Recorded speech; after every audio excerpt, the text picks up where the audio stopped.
ৰকিবুল হুছেইন ডাঙৰীয়া পৰাজিত হৈছে চামুগুৰিত 25 বছৰ সমষ্টিটো কংগ্ৰেছৰ হাতত আছে চামুগুৰিৰ দৰে সমষ্টিত 27,000 ভোটত হৰাটো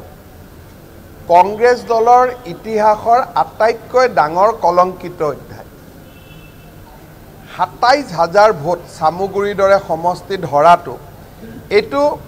ভাৰতীয় জনতা পাৰ্টিৰ বিজয় যিমান তাতকৈ কংগ্ৰেছৰ পৰাজয় বেছি যে এটা ডাঙৰ কলংকিত অধ্যায় কিন্তু দুখৰ মাজতো ৰকিবুল হুছেইন ডাঙৰীয়া এটা ভাল কথা ক'লে যে গৰুৰ মাংস খোৱাটো বেয়া কথা হেতুৱেটো ক'লে তো যে কংগ্ৰেছে বিজেপিয়ে গৰুৰ মাংস খোৱা ইলেকশ্যন জিকিব হেতু বেয়া কথা তাৰমানে মই প্ৰশ্ন কৰিম ইমান দিন চামুগুৰিত কংগ্ৰেছে গৰুৰ মাংস খুৱাই জিকাই আছিল নেকি তেওঁতো চামুগুৰি সমষ্টিটো ভালকৈ জানে তাৰমানে চামুগুৰি ইলেকশ্যন গৰুৰ মাংস খুৱাই জিকিব পাৰে নেকি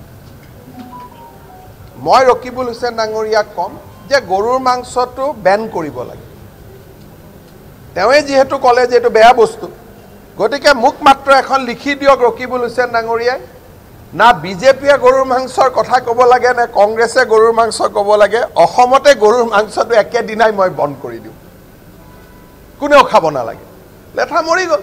গতিকে ভূপেন বৰা ডাঙৰীয়াক মই এখন চিঠি লিখিম তেওঁক মই সুধিম যে আপুনি যদি সঁচাকৈয়ে গৰুৰ মাংস বন্ধৰ পোষকতা কৰে ৰকিবুল হুছেইন ডাঙৰীয়াৰ লাইনত মোক খালি জনাই দিয়ক মই অহা বিধানসভাত টোটেল গৰুৰ মাংস বন্ধ কৰি দিম না বিজেপিয়ে খুৱাব লাগে না এজিপিয়ে খুৱাব লাগে না চিপিএমে খুৱাব লাগে না হিন্দুৱে খাব লাগে না মুছলমানে খাব লাগে না খ্ৰীষ্টিয়ানে খাব লাগে লেঠাই বন্ধ কৰি দিয়ক না গতিকে মই ৰকিবুল হুছেইন ডাঙৰীয়াৰ মুখেদি ওলোৱাই ভাল পাইছোঁ অন্ততঃ এটা পৰ্যায় আগবাঢ়িছে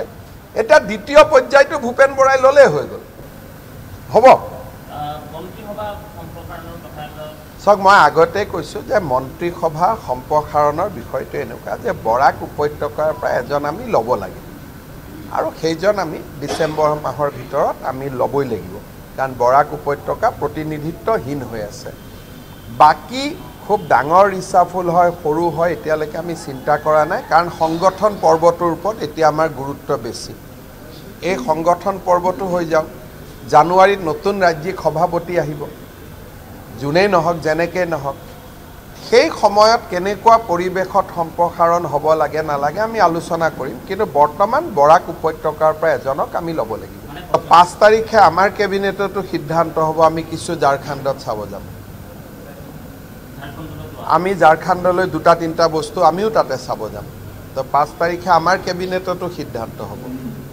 আমাক চালেতো আমি ভালেই পাম কাৰণ আমাৰ ইমান কাম হৈছে কিন্তু তেওঁলোকৰ তাতো আমাৰ 2টা প্ৰতিনিধি মণ্ডল যাব তেওঁলোকেতো এটা পঠিয়াইছে আমাৰ 2টা প্ৰতিনিধি দল যাব